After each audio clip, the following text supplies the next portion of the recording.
Hello and welcome to Non Sequitur News for July 12th, 2024. Today is a Time Machine episode. It's Season 3, Episode 194. I am Mayor Watt, and that is the Sentient AI from the future. Good evening, sort of. ohmTown citizens, welcome to Non Sequitur News. And we're live. All right, we're streaming over on YouTube and Twitch. Actually, it's the other way around if you're looking at my monitors. Today we're going to be talking about these ads were sabotaged, the copied act, garden statues sold out at Costco. A different reason why Costco chicken was sold out. Anyway, nobody wants to visit Paris.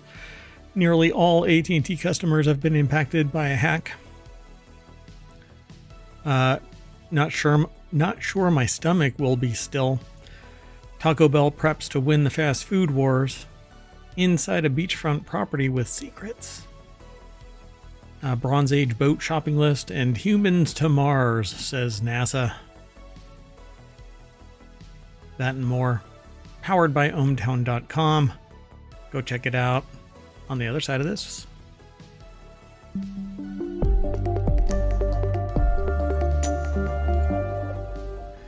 All right, folks.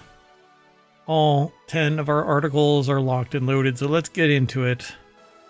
First article's over in the continuity report. Beastie Boys sue Chili's owner over unauthorized use of sabotage in their ads. Okay, have you seen any Chili's commercials with sabotage? I don't even recall any Chili's ads anymore. Well, that's true, but I don't remember ever hearing any with sabotage. But I agree, I haven't heard any recently. Like, I've been, since this got submitted, I've been like, has there ever been? What ad? But ads to me Baby nowadays, back ribs, right? Really? Do they? They've reduced. No, I don't know. That's all I can think of for Chili's ads. Yeah, they've reduced their menu options apparently to like just bare bones to minimize the complexity of. Like, everybody talks about the number of SKUs being big. They want to reduce the number of SKUs, but then the number of SKUs is identical to the number of options. So there aren't very many options. And I don't even know if I haven't been to a Chili's in so long. Like, I can't remember when. Maybe sometime in the last year, once or twice. But prior to the pandemic, I don't remember ever going to a Chili's since the pandemic. Like, it hasn't even stood out. And I think we went once. I put you on your battery pack, and I brought you to the Chili's. And I don't even recall. Normally, like, I like the Chili's because of the chips and salsa. I don't even know if it doesn't even stand out anymore, let alone an ad. What does this have to do with this article? Well, Beastie Boys has filed a lawsuit against the restaurant chain Brinker International Incorporated, owner of 30's Chili's restaurants in New York, for using their classic single Sabotage and referencing its music video and advertisements without permission. The suit. That's interesting. It's not just the music, it's the music video. Yeah, and it's hyperlocal. So that's why I wouldn't like the Chili's that are around. Okay. Around ohmTown, they don't seem to advertise. They just have that kinetic energy. I'm willing to bet that Chili's was acquired within the last 5 years and basically is riding the tide. Kind of, it's the AOL process, or the AOL, I don't know what you want to call it, where they're so big that they don't have to advertise anymore because they've done so much in the past in advertising. Because I do remember the baby back ribs thing, right? I want my Chili's, right? Anyway, so the article is over at Variety. Stephen J. Horowitz put the article together. We have a really interesting article next after this one, by the way. And so Beastie Boys filed a lawsuit against a restaurant chain Brinker International Incorporated, owner of 30 Chili's in New York. So it's really local. They started doing the promotions around November 2022, apparently. Now, see, here's the thing. Brinker probably relied on an external ad agency. So it may have, and it does seem like it's a dining focused company as compared to some of these other things we've seen with other restaurant groups. Oh, yeah, okay. So you're talking about like the acquisition stuff? Mm-hmm. The merger? Because Brinker did that, I think, in 2021, 2022, somewhere in there. What, this advertising thing? No, the acquisition of these, so I was right. Of some regional, but it's a dining company. It's not a capital. Oh, right. Yeah. It's not like the other ones we've been talking about. Yeah, okay. Let's see, and that doesn't really mean much to me. They're slowly working. See, so having... And they might be. It's just how they're labeled in an article I was looking at. So. See, now here's a little... I don't know if everybody realizes this, but I was told a long time ago, and y'all out there may have heard of this before, but there isn't really big margins in food service. And like other than like alcohol makes some serious money. But it also the beverages, right? Yeah. Where there's a lot of profit. But like food, it's really low margin. And so I had been told by several restaurant owners that you need to have multiple restaurants, or you need to have a luxury restaurant where the prices are exorbitant, and it's because it's got, this mystique about it, and you become a Michelin starred whatever. Like that one restaurant puts on a show, and it's $1,500 a seat plus alcohol on top of that, which is like $700 or $2,000 on top of it, et cetera, et cetera. So there isn't that much money, right? So when somebody does get to a certain point, they're like, okay, I'm putting way too much time and money and effort and all of this into it, and I'm big enough. Maybe somebody's going to look at me and want to merge or buy the company, and then they're out. Boom. And then all hell breaks loose. Quality starts getting crappy, and the actual interior just kind of dangles there like a Toys R Us from the 70s. Wait, strike that. A Toys R Us from 2024 still looks like a Toys R Us from the 70s. Right. The same thing. So whenever a company gets bought by what amounts to a company that just pushes managers around, and by that I mean like, oh, this manager isn't working out, let's put a different one in and take that one and put them over there, or her or them or whatever it is. They just do this shuffle. Quality still goes to shit, but they're still making money because they're cutting costs everywhere else. That's where I really hate mergers and acquisitions, because it always hobbles the consumer. Like you get fewer options, quality goes to crap, service goes to crap. I just don't like it. So I'm anti mergers and acquisition. So if you can't make your company work, and you can't sell it to the employees, or you can't find somebody that's passionate enough about it to keep it at your level of quality, then you should just close your shit down, because you're going to... But see, people want the money, so they're willing to just sell it to somebody who's going to ride the wave of your hard work and reputation, which is why when I help out a business, I'm unheard of, because I don't want to be involved with the reputational damage that somebody does later on, and then they point at me and say, well, this was the consultant or whatever. I'm not involved. I give advice, and you do your work, and you make it what it is. I just give you evidence. So when a company like this buys it, now you hear about Chili's reducing their menu options. You hear about stuff like this because they're trying to catch the wave, so to speak. In addition to claims about that the sound recording for Sabotage was used without authorization, the complaint alleges that the ads resemble the Spike Jonze directed music video for Sabotage, which featured a bunch of the members. And then the Variety kind of breaks off and talks about the song and the album and whatever else. So the suit claims that the members of the group have and will continue to suffer damages in an unknown amount, and that Brinker acted with a willful disregard to harm the plaintiffs. this is a statutory damage. That is the highest max. That for each case of copyright violation, there's a $150,000 fine. So that could be pretty high depending on how they may have used the song or the video. And how they define what each case is. Like is it a each single time broadcast? an ad airs, for example. See, but that's not how it has been interpreted in the past. Interpreted in the past is the estimated number of violations. So if somebody downloaded that video 1,000 times, it's 1,000 times 150,000. Right. I mean, that could add up very fast. If I broadcast it here in the stream, it's however many people are in the stream, if anybody can calculate it at the time, or basically a warrant would require Twitch and YouTube to go, here, this is how many people.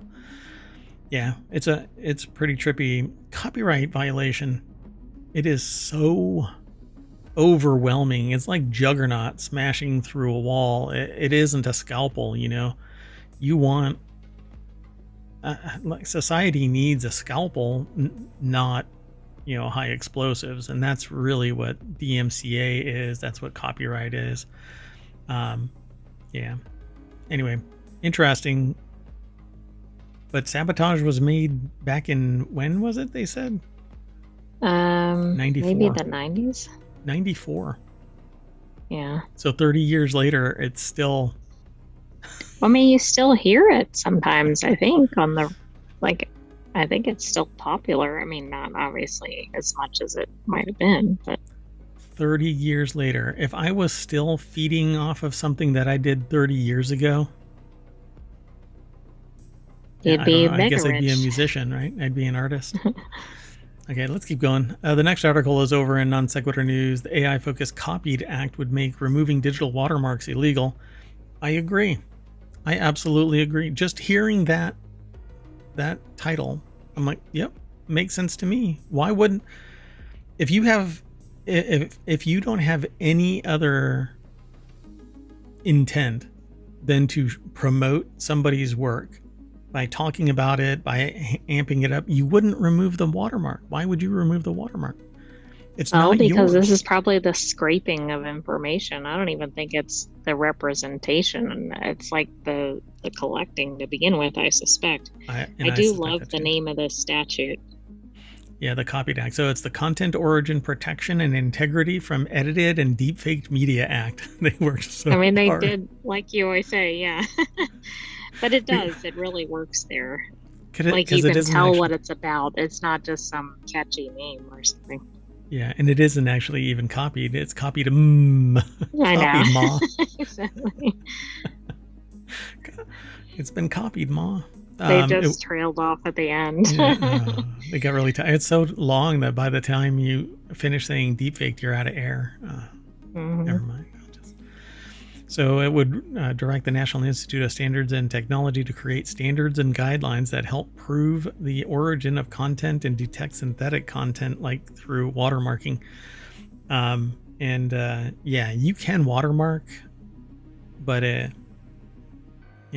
30 years ago, I created watermarking technology for audio and video, and it was easily expunged with a sophisticated set of tools easily. So you don't have to, and as time has gone on, those tools have become even easier to accomplish. And with AI, you can remove the watermarking.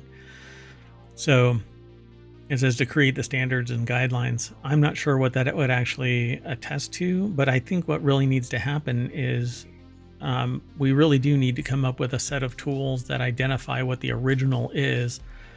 And you would think that it would be the Copyright Office, right? You send a digital version of your work to the Copyright Office, and the first across the line is the one that receives the credit for it. You'd think, but that's not how it's set up. But that's not how it's set up. So yeah, NIST is going to be tasked with that kind of an assignment, though. And it's kind of like a patent.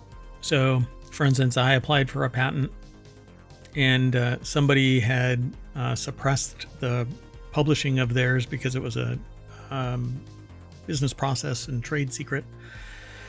And so when I applied for mine was dismissed because it was 6 months after the person submitted theirs. And so but you had no way to know that because the other one wasn't publicly available. Correct. Yeah. And so mine actually it's really interesting. And if I were to look back, I would probably be able to argue a bit more definitively, but yeah, it was interesting times in the legal field. So anyway, this is being talked about by TheVerge.com, and Lauren Feiner is the author. The text statement says the Copied Act seeks to protect journalists and artists from having their work used by AI models without their consent. This comes on the heels of an article that I talked about yesterday, wherein past journalists from a website that hasn't even been in operation anymore for like 5 years or something like that had been scraped. The domain had been acquired and then brought back up online with the old journalists, and on top of it, new content that was AI generated, basically tarnishing their names, and they went livid about it. I agree. Was this the one about TUAW or something? Yeah. What do they call it? It's the Apple, the unauthorized Apple website. And so they all basically started talking about it publicly on social media about how this website isn't them. And again, I agree. The moment that you use somebody's name or their work, if you claim that it's like their work, fine. If you say that it is their work, it's fraud. If you use their name without saying, like, hey, I got inspiration from this person. If you say that it is their work or the writing is their work, it is fraud and it should be charged. It's a civil action until the overt nature is harming the reputation of the person, and then it can rise to a criminal action. But it's really about respect for the other people that are involved in this. I would never take somebody else's work and say that it is mine. I mean, it is absolutely ridiculous for somebody to do that. And so this Copied Act is going to do one thing when in reality, I know that it's so naive, but the idea of society shifting away from being little pieces of poo, that's what really Right. needs to happen. So content owners, including broadcasters, artists, newspapers, could sue companies that they believe use their materials without permission or tampered with authentication marks. Now, the whole thing about without their permission is problematic because you really can talk about other people's stuff. You should be able to show people other people's stuff and talk about it. But this becomes a spin-off of copyright battering ram instead of scalpel. So, yeah, that part's going to be really hard to manage, I think. Yeah. It's going to be really easy to claim it, but who's going to know? Yeah, exactly. So, which is, anyway, the state attorneys general and the FTC could also enforce the bill, which its backers say prohibit anyone from removing, disabling, or tampering with content provenance information. Again, fine. If that is what's required, then fine. But you really shouldn't be able to beat somebody about the head and shoulders because they're showing the work and talking about it, adding value. And it shouldn't be up to you to decide what is value. What if I'm critiquing your work? What if I'm talking about the material content of it because you happen to do something like write this? Right. And because you have a venue, it shouldn't prevent other people from looking at your work and discussing it with other people. And if it can't survive the criticism, then really this is public participation in discussion about public policy in general. But don't you get the impression this is a more wide scale things, like pick a large tech company? Yes.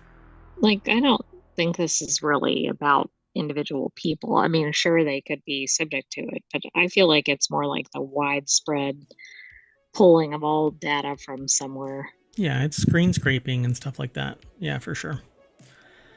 Okay, let's keep going. This one is over in non sequitur news. Costco unexpectedly sold out of chickens this week, but it's not the chickens that it usually sells out of. It's the 22-inch garden statue roosters.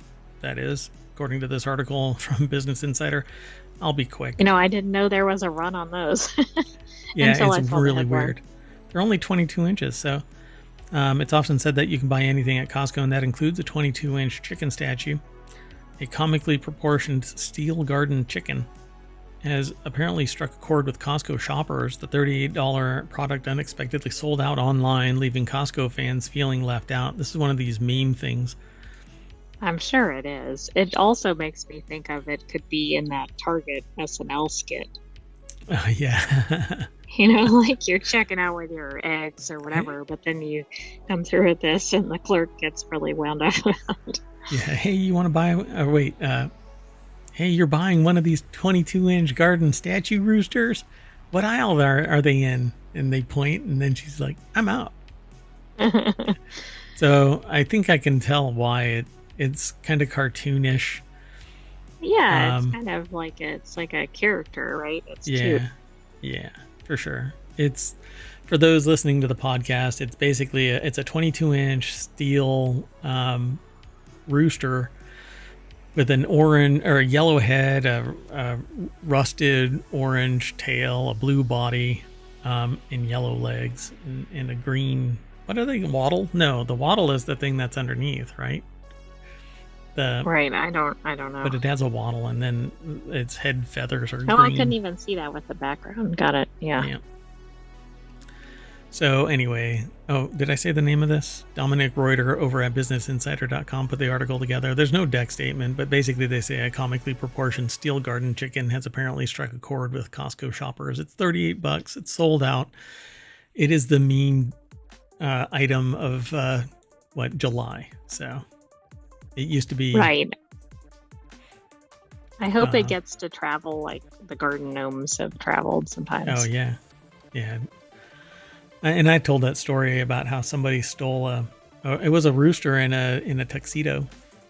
It was a rooster? Yeah, it was a rooster in a tuxedo. Oh, interesting. If I remember right. I don't think it was a penguin. I think it was a rooster. I know that it was in a tuxedo, but anyway, it had been stolen from a house that it had been actually mounted above their garage. And they stole it off the platform, and it traveled various places and sent pictures back apparently, and then it was returned years later. So okay, let's keep going. That's too silly. So this next article is over in the Mobile Channel. Delta says Olympics will cost it $100 million because no one wants to visit Paris now. Another airline. It might be because people don't want to fly. Another airline. That doesn't make a lot of sense based on the headline only. Yeah, for sure. I don't know.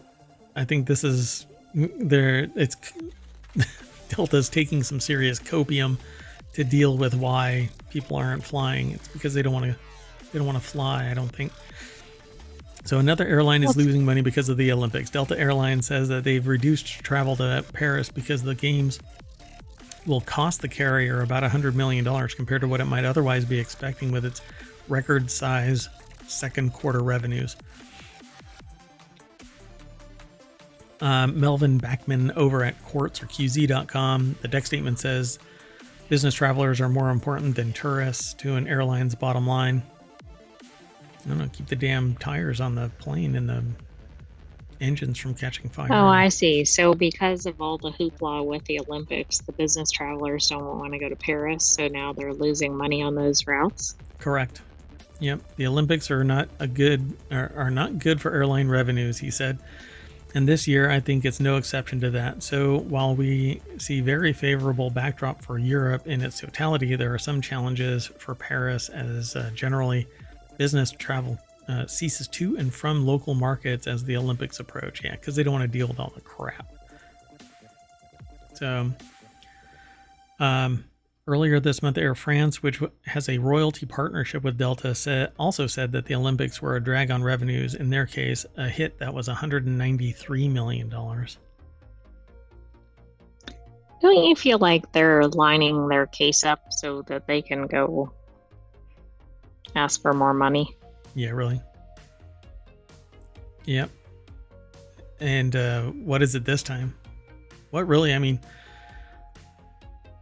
why don't you charge Another right? country dared to have an Olympics? I mean, like, I don't know what they Charge properly would for your say. flights so that every passenger is a little bit of money and not, you know what I'm saying?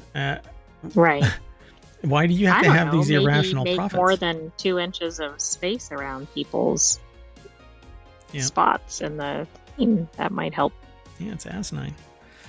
All right, let's keep going. The next article is over in the Mobile channel. Cybercriminal stole text and call records from nearly all of AT&T's customers in a cybersecurity debacle so bad it could only belong to one telecom provider. AT&T has announced that pretty much all of its customer data was just hijacked. Lucas I Ropek. imagine they have a lot of customers. Yeah, and a lot of texts and a lot of... I'm sure that there are some very nervous people out there. So the article's over at gizmodo.com. The next statement says, in a cybersecurity debacle so bad, it could only belong to a telecom provider. AT&T has announced that pretty much all of its customer data was just hijacked. Again, Lucas Ropek over at Gizmodo put the article together. It was a filing at the Security and Exchange Commission because when it reaches a certain level and you are a certain size company, you are required to file with the SEC to see if anything will have anything that has a fiduciary impact on the performance of stocks or the business in general. You have to notify. Oh, I see. Is that so they could, if needed, like stop trading or something? And perform other certain actions, yeah. Notify people of the compromise, etc. And to notify of any activities that might instill integrity into the system so that it doesn't cause a collapse. So we launched an investigation and engaged leading cybersecurity experts to understand the nature and scope of the criminal activity. We took steps to close off the illegal access point. That's all their statement. That's in the filing. It's almost boilerplate. The hacker exfiltrated files containing AT&T records between April 14th and April 25th. So they were in there for 11 days. Occurred approximately between actually May 1st and October 31st, as well as on January 2nd, 2023. So they'd been in the system over various periods of time, but they know that the hacker ultimately exfiltrated files. So it says, thankfully, the records that were stolen did not have identifying data points, according to the company. Personal information such as social security numbers, dates of birth, other personally identifiable information were not stolen, nor were the contents of texts and calls. So I don't understand what was actually taken then. Yeah, what did they get if none of that was there? Records of customer call and text interactions. Oh, does that mean, for example, the number such and such called number such and such? I mean, I don't understand what they've actually gleaned. So instead, the information that was taken reveals phone numbers that a particular user called or was called by during the given period, as well as the frequency with which the interactions occurred. The records identify the numbers with which an AT&T or MVNO, and that's a secondary seller of the same network as AT&T. Anyway, wireless number interacted during these periods, including telephone numbers of AT&T wireline customers. So all it was the phone numbers. So this isn't as grandiose as But I it mean, was. isn't that kind of as, unless you're somebody who's like a public figure, that could be a different issue. But like, isn't that kind of the same as like a spammer? Yes. In concept has access to gazillions of it, right? Either Yes. by accident or intentionally. Yes, as long as they don't have the contents of the texts, or like SMSs or whatever it might be, then all it is phone numbers and the frequency by which somebody called. So they're going to know, like, for instance, that Mayor Watt calls somebody every day, that kind of a thing. Like, okay, well, big deal. The problem becomes when somebody's a target. And so Yeah, agreed. they find that person's phone numbers, and then they start calling all of the people that they call to find out what the connections are. And, then they find out that Mayor Watt is actually the mayor of a different town as well as ohmTown. And Uh-oh. yeah, and then I started getting blackmailed. Ugh, not again. Anyway, I can only start up so many towns, virtual towns, on the internet. So that it says the timing of the hacking is weird, given that in April, AT&T also disclosed a large separate data breach which impacted 73 million customers. Most of those customers were former customers, but some, they say, in fact, were 7.6 million were current. Yeah, it seems like they are kind of like a sieve. So, well, and is all this coming from the same activity? And if so, how much more has been taken and nobody has even figured it out yet? Yep. And once they're in the system, hopefully they haven't set up anything else that allows them for long-term access. Okay, let's keep going. The next article is over on the WarCrafters channel because researchers create Dune-like pee pants for the next generation of astronauts or streamer, competitive gamer, and maybe even wealthy, overly dedicated gamers. Oh, I didn't even read the rest of that until I made my comment. Anyway, one of the coolest things about the tech world is when science fiction becomes science reality. And really, just given a little bit of time, science fiction becomes science fact. So, research team in the U.S., come on, has developed a system in the form of snug-fitting pairs of pants to collect urine and extract potable water from it. So the Dune-like technology is aimed at replacing the diapers worn by astronauts during spacewalks and perhaps even PC gamers too dedicated to their monitors for killstreak-breaking toilet trips. Oh my goodness. Yeah.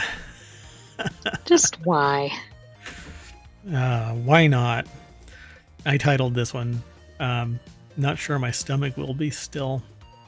Hey, Bipolar Kath, how are you? Welcome to the show. Good to see you. I don't think I've ever asked you if it's okay to say on the stream, on the show, what you write in the chat. So if you say it's okay, then I'll repeat it if you have questions or comments or anything like that. I always ask before I say it on the stream, since I don't display it anywhere anymore. So Nick Evanson over at PCGamer.com put this article together so that we didn't have to go through life wondering when will they create still suits so that I can just game constantly. Really what you wanted from Dune out of all the things? Oh, I have asked. Oh, I'm sorry. I normally don't forget. Well, thanks. Look. I mean, why didn't they make the ornithopter or something? Probably, I don't think the ornithopter can actually exist. Not in its current. That's completely irrelevant. Yeah, the design. Oh, wait, hold on a second. The design looks far more appealing than the adult diaper spacewalkers currently have to use. This is not the entire adult diaper, by the way. that would be a spacesuit, but anyway. So one of the coolest things about the tech world, I don't know if this is really going to rise to the whole, this is cool tech, man. But I suppose if this is a legit still suit and you can wear it out somewhere so that you don't die because you don't have enough water, right? Because we're usually it's wicking away. Our clothes pull it away from our skin and then it's gone. It evaporates over time, or it just evaporates off of our skin and we don't even realize it because it's so subtle until we work out. I think it's brilliant in the way that like a survivability kind of a thing. but is society ready for it? This is one of the things that we talk about, science, technology, and society. Those are the three things. So a team of researchers at Weill, Cornell Medicine, and Cornell University in the US have developed a system that looks infinitely better than the diapers and also immediately sets off Dune vibes. Rather than a bulky absorbent material that stores urine and feces around your nethers, the new design comprises a pair of snug-fitting pants fitted with a vacuum catheter for urine collection. I can't believe I'm saying this all out loud. I'm not prepared for this. I don't know that that's going to be an easy sell to people. But you know how it is. Like, if somebody who has a huge platform, like, does this, and I don't know, maybe it takes off. I don't know. Please don't take it off. Just leave it on, and then you can take it off at home. The research team argues that the improved performance and sufficient water in case of contingency scenario is worthy trade for the increase in mass and battery requirement. There's also a potential for technology to be used outside of the space industry too, and there are plenty of medical applications for something that's far more hygienic and less bulky than an adult diaper. And so they say, at the very end, they say, if I'm permitted to be somewhat silly or nausea-inducing, I can imagine there will be a few dedicated gamers interested in this, as I generally know a few people who wear garments to ensure that they can play games non-stop for hours on end without any toilet breaks. Wow. Oh, I don't know. What I don't understand in the survival context is that would be really good, but who is going to plan ahead, at least in the current age? Preppers. And go, oh, I need this, right? Preppers. If you're going to go do something long distance, particularly nowadays with the way the climate is, if you're going to try and go across the desert in something other than, very reliable powered vehicle transport, right? You're going to ride a bike, you're going to run, you're going to try and hike across something like Death Valley, I mean, some knuckleheads do that and it's ill prepared, but if they have something like this waiting in the wings where they can just don it at the last moment and survive, another day, it makes the difference. So now, wait, how much did this thing weigh? It had a battery pack. Oh, 20 pounds. Okay, that's not too bad. 20 pounds to save your butt if you're doing something. Yeah. Doesn't sound like much of a trade-off. Yeah. As long as it works, right? But it is a battery-powered gadget, so how long does the battery work? That kind of a thing. Right, and will you be able to recharge it depending on where you are? Well, you'll need it for our next article because it's over in the Hatch Ideas channel. Taco Bell unveils a luxury early retirement community, and here's how to claim your spot. We have this running joke about Taco Bell winning the fast food wars because Demolition Man is a documentary, and just a few only 8 years away. Yeah, it's not too far away. Taco Bell Rewards members will have the opportunity to secure a spot at the cantinas starting July 16th. So 3 days away, folks. So be sure to, I hope you have enough Taco Bell Rewards card points. So the article is by Carl Stofers over at entrepreneur.com and edited by Jessica Thomas. But the deck statement again says, Taco Bell Rewards members will have the opportunity to secure a spot at the cantinas starting July 16th. That's their new product line, by the way, Cantina. Oh, I didn't realize that. Do you think they will have anything like a Chihuahua rescue at the community so you can see Chihuahuas like in their commercials? It's one of the bonuses. You can have a support animal. That would be a necessity. Yeah. Yeah.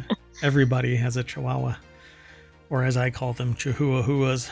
The community promises a next level culinary experience, I bet, and includes senior inspired recreation such as pickleball. So pickleball is a senior inspired recreation. Oh, it actually has like a huge following among The Senior olds? citizens. Really? Because I know a lot of people that play pickleball, and I would not like Well, to utter the phrase, "Oh, you're one of the olds." Yeah, you're gonna get a pickleball bounced off your head. So yeah, billed as catering to Gen Z's culture that values a slower, more relaxed pace of life. Taco Bell is launching the Cantinas, a Taco Bell themed early retirement community in San Diego, accessible only to its rewards members. Where in San hey, well, Diego? how early retirement is this? Gen Z is not at retirement yet. But they got money for early retirement. Maybe that's what it is. Early retirement Oh, okay. community. Got it. Wow. Okay, so promising wait. The weekend membership is priced at $150 and includes shared overnight accommodations for the ticket holder and a guest. This member offers complete access to the amenities, recreation, dining, entertainment, and more, with afternoon naps encouraged. So, wait a minute. This is more like a Four Seasons than it is Right. It sounds like it. like a retirement Unless community. you can like live permanently there. I don't know. Right. Alternatively, the day pass is $50 per day and grants the ticket holder and a guest full access. So it's not that much. It's actually less expensive than a lot of other travel accommodations. They're calling it a Taco Oasis. Oh my goodness. Yeah, I don't know. Let's see. Oh my gosh, this actually crosses. Remember we were talking about how Comic-Con had such exorbitant hotel accommodation prices. So maybe, this is going to be after Comic-Con, I think. Never mind. But it'll still be there for the next Comic-Con if maybe it survives. Who knows? Says that this isn't the first time the chain, the top franchise in Entrepreneur's 2024 Franchise 500 ranking, has created a fully immersive experience for fans. In 2019, Taco Bell took over a hotel in exclusive Palm Springs and turned it into The Bell, a Taco Bell hotel and resort. It had a Taco Oasis. The weekend experience featured everything from Taco Bell embroidered waffle robes to taco-shaped sugar cookies left on the hotel pillows, to an exclusive sampling of Taco Bell's then unreleased toasted cheddar chalupa. Okay, well, now I'm gonna have to look this up. The Taco Bell, the cantinas. Dun dun. All right, the next article is over in Hatch Ideas as well. Inside a $60 million beachfront mansion with subterranean secrets and Italian flair, the owner of Mar Piatra, a beachfront mansion in Delray Beach, Florida, is looking to shatter a local price record with an asking price of $60 million. Just in time for hurricane season. Would you buy? I wouldn't buy a mansion in Florida. No. So for some reason I was thinking this was New York because there was another article in ohmTown about a high-priced mansion in New York today. Oh, really? I thought this would have been in San Diego as well. So the upper levels are adorned with 300 stone-carved columns, vaulted ceilings, even a fresco painted in Florence, Italy, and then brought over here, I suppose. The owner of the beachfront property in Delray Beach, Florida, is looking to shatter that price record we mentioned already. Meanwhile, the home's subterranean space is packed with modern luxuries, including a supercar gallery. And this should probably be supercar. Supercar gallery, glowing tequila bar, and a steel vault packed with piles of cash. Wow. Yeah. And that looks pretty nice.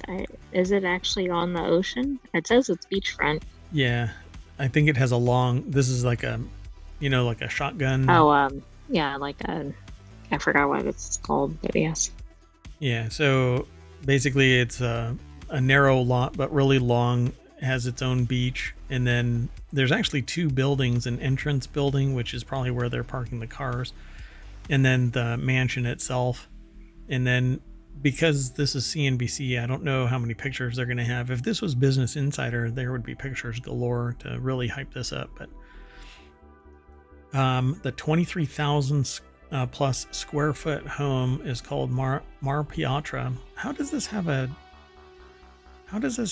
basement in Florida? I mean, that thing has to be hermetically sealed. Otherwise, there's going to be water infiltrating in this thing. Yeah, it seems like an odd place to have a basement.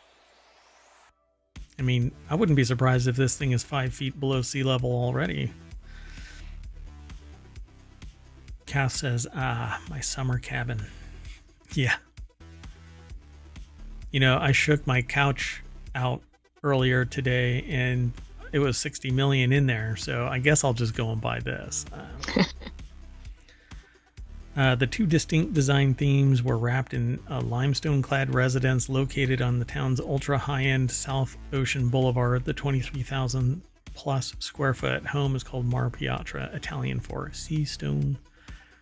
They say so much went into this. Oh, it's a video.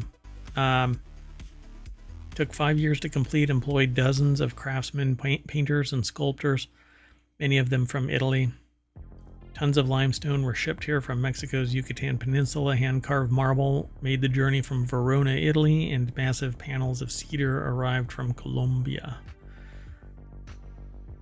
Gotta have your pool right next to your ocean. Right, I mean, couldn't just have one. So it has 100 feet of beachfront. There's a main residence and a guest house, and altogether 9 bedrooms, 12 full baths, 7 half baths. The climate-controlled subterranean garage. Oh, it is. The garage is actually underground. Adds 4,000 more feet, with even more space added via covered areas such as a luxurious loggia that houses another kitchen, bar, lounge, dining area. All right. Oh my gosh, the vaulted they're not vaulted. What is that called? Like a tray ceiling? No, that's not it either. Because it's not really vaulted. It has the like compartments set deep inside what would be vaulted, but it's actually, it looks like it's about 15 feet up, and then it has this really elaborate ceiling. I can't remember what that's called off the top of my head, but that's okay. So like a tin ceiling? Tin? No, that's not tin. That's okay though. So public records show that he bought the lot along with a lot across the street on the Intracoastal Waterway for $9 million back in 2002. At the time, the oceanfront parcel had a hotel on it, which means that the land was under hotel zoning regulations. Musa, who immigrated to the U.S. from Italy, tore down the old building so he could build a beachfront family home that paid homage to his home country. Look at that. This whole thing is wide open right here underneath. Oh, yeah. The whole thing it's is all basically open to the pillars. elements. Yeah. Pretty wild. Wow. We need to put this in the wanted show later today. Yeah. I think so. Anyway, in all honesty, though, it's just too frou-frou for me. It's just too complex. It's too busy. It's just overwhelming. Not to my senses, but just to my pragmatism. I like wide open spaces, and I mean, the exterior and everything is like, okay, this is neat. It's on the ocean, and it's nice that they have the open air areas, but the inside seems to be very ostentatious. There you go. That's the right term for it.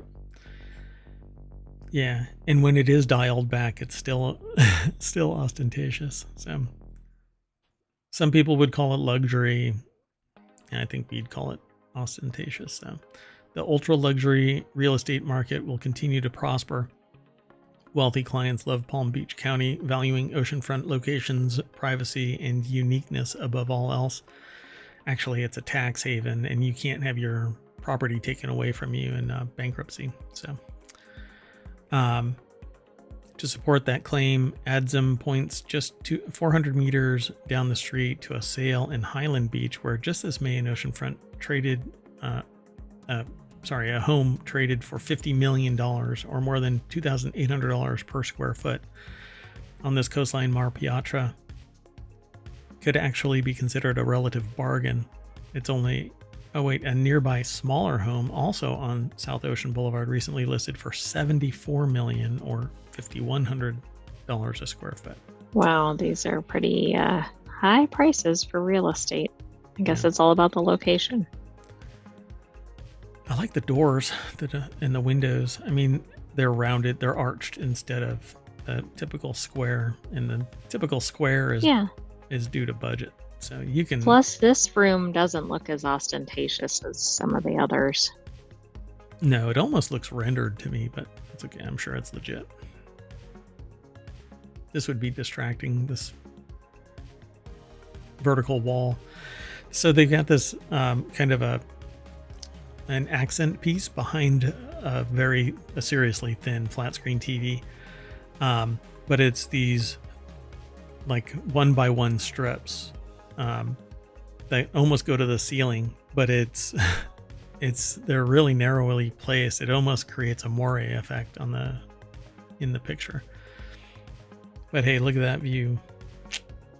I mean, that's the thing that's really neat about this house. Yep. Yeah. Still. And it has like an outdoor living room, basically. So if anybody wants to donate $60 million, I'll send you my PayPal. PayPal would probably explode if suddenly there was a $60 million transfer into it. Wouldn't that be hilarious? So much money would be lost to the transfer fee, though. Did you see there was a recent article about, I want to say Serena Williams, it doesn't really matter who it was, but they tried to deposit like $100,000 check in bank drive-through. Yeah. That didn't go over well. Apparently not, yeah. So inside the limestone structure is a 2-story guest house spanning more than 2,700 square feet with 3 bedrooms, 3 full baths, 2 half baths. Okay, so let's think about this. The guest house is larger than a lot of people's houses. Yeah. Yeah. This is this guest house is like your typical house. That's like the standard size or something like that, if I recall correctly. In the US, yeah. In the US, I think it's pretty large for other locations, but yeah. So what I thought was a garage is actually a guest house that that stands as the barrier to entry. Wow. All right. Let's keep going. We got 2 more articles, and then we're going to take a break. And right after this, not right after this show, at around 5 o'clock, we're going to do the non sequitur news. That's supposed to be for July 13th, which is today.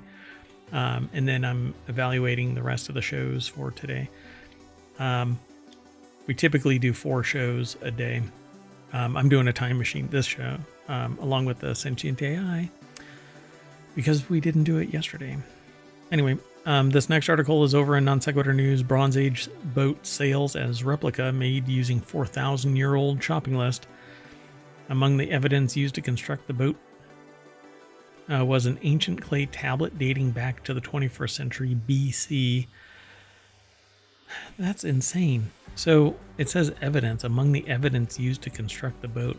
Evidence? Why would they call it evidence? Yeah, that's an odd phrase there. Yeah. So this article's over at newsweek.com. Aristos Georgiou is the author. The replica vessel departed from the coast of Abu Dhabi, the capital of the United Arab Emirates, covering a distance of 50 nautical miles in the Persian Gulf. With a crew of 20 people on board, it passed a number of rigorous tests over 2 days, reaching speeds up to 5.6 knots. That's pretty cool.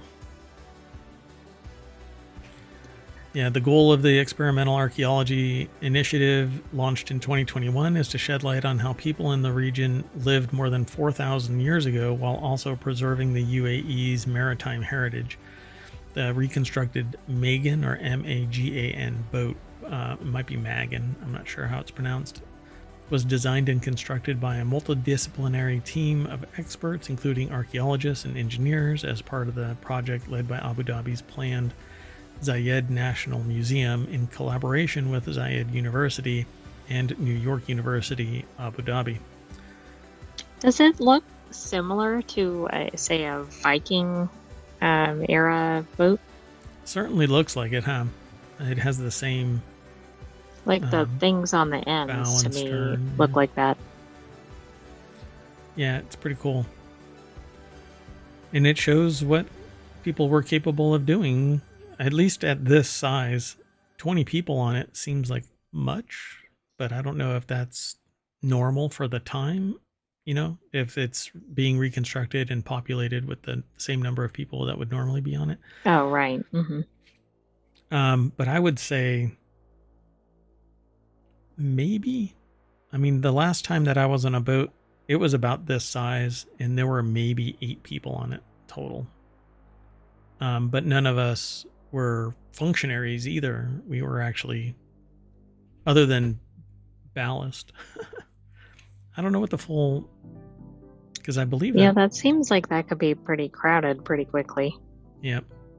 So the vessel's design was based on ancient models with a naval engineer determining an appropriate length, width, and depth for the boat to ensure it would float while carrying cargo and crew.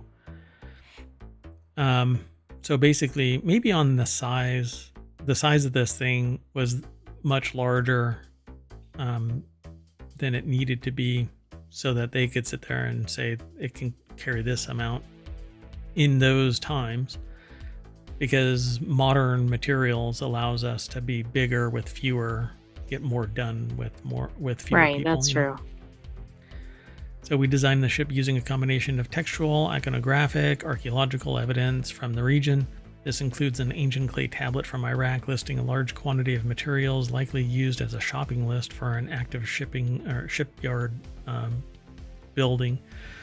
The shape of the vessel is based on ancient clay models found in Iraq. That's interesting. We still do that. Yeah, that is. Clay model design stuff today. Like a prototype is actually built out of wood with a clay. Is that to avoid like wasting materials?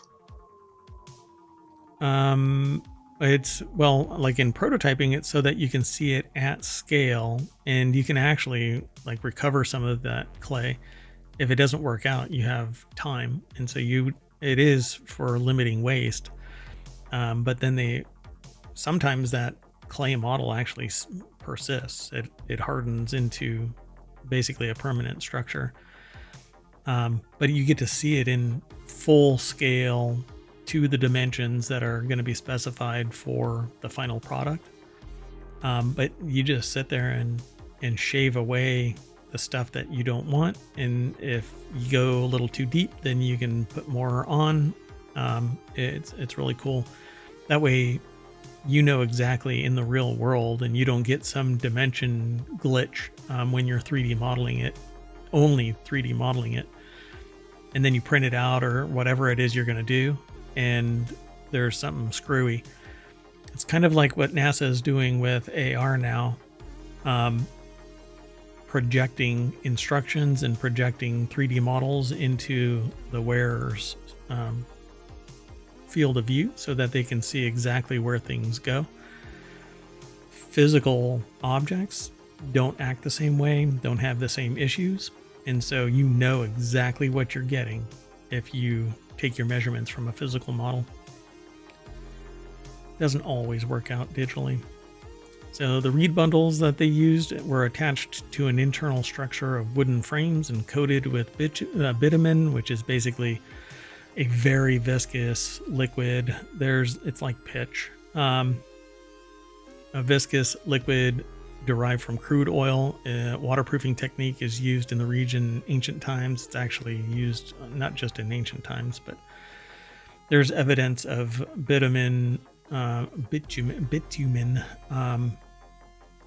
impregnated rope that's used in like pirate ships and stuff like that. Up to even today, when somebody is making an older ship reproduction or something like that, they actually use that bitumen infused ropes, and they basically wedge it into the cracks between boards so that it stops water from infiltrating. And then they do the same thing with the boards themselves. I mean, I guess that's like an early version of waterproofing. It is. Yeah, yeah. So the latest reconstruction is the largest of its kind ever attempted, according to the project. In ancient texts, these types of vessels were known as Magan boats, which is also the name of the ancient region that now encompasses the UAE and part of Oman. Magan boats were renowned for their design and maritime capabilities, enabling trades with locations as far away as the Mesopotamians, an ancient region centered on today's modern-day Iraq and South Asia. So,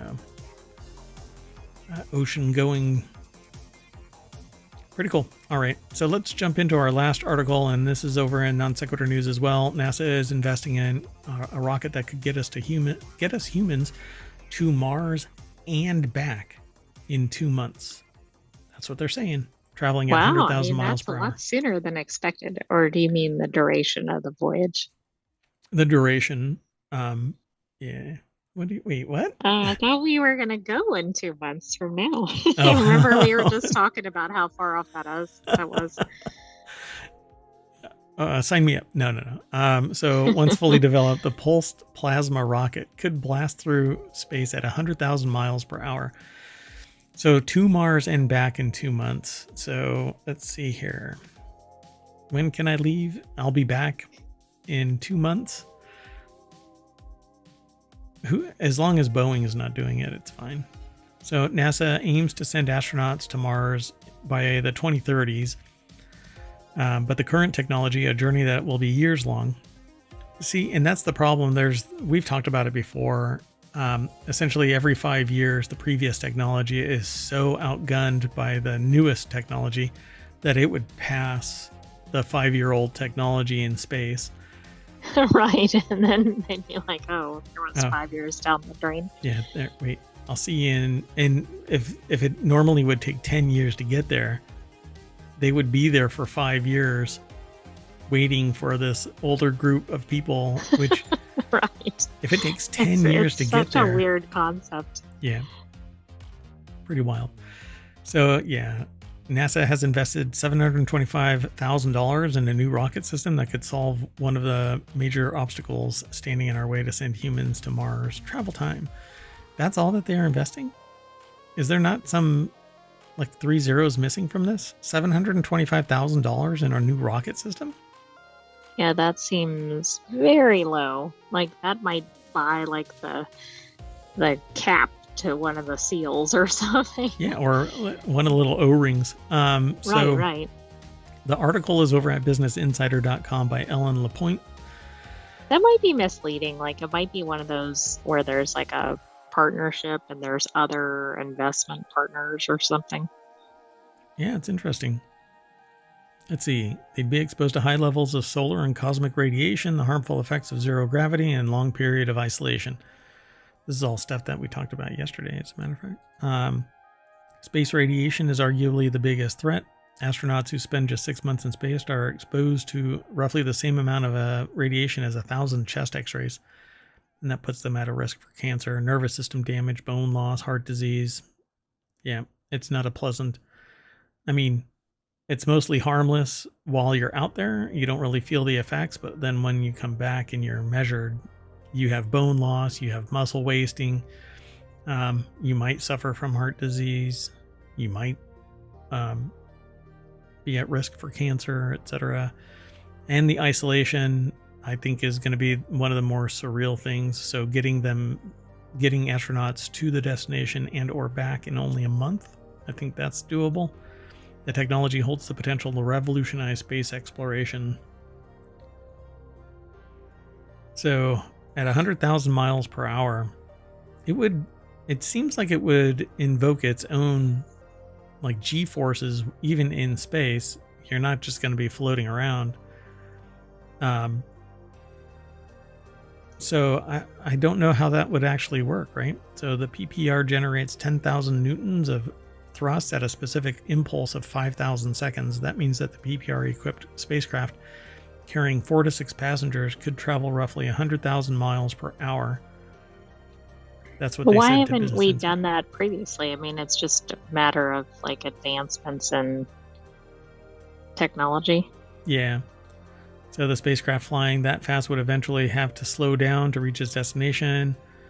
House said the company has accounted for additional energy and propellant. This would require to land on Mars.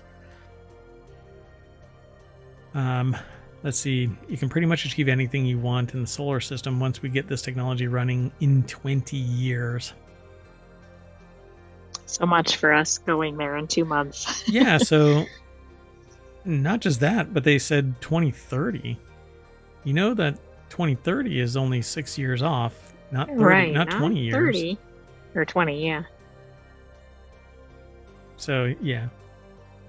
All right. Well, that's ambitious to get it going in 6 years. Good luck. No, they said that they're not going to do that. Yeah. It's going to be 20 years. All right, folks. Well, that's it for today's non sequitur news. I hope that you got a little bit out of this. So we're going to turn on our pea suits and pulsed plasma rockets, and just blink, and we're back at the front page of ohmTown. I want to thank you all for coming and hanging out, listening via the podcast, or watching over on YouTube or here on Twitch as a VOD. There's podcasts to download. Please like and review, and go over to YouTube and like there, and follow us there, and subscribe here on, well, you can't even subscribe. I'm not a partner here on Twitch, but come and hang out. That would be great. We do the show every day, typically at 8 p.m. Monday through Friday, and then we start at 5 p.m. on Saturday and Sunday and do the shows. Take care, Kath. Thanks for hanging out and chatting. Appreciate it. See you in a little bit. I am Merwat, and that is the Sentient AI. Thanks for joining us for Non Sequitur News. Come back for our next episode. See you in a little bit.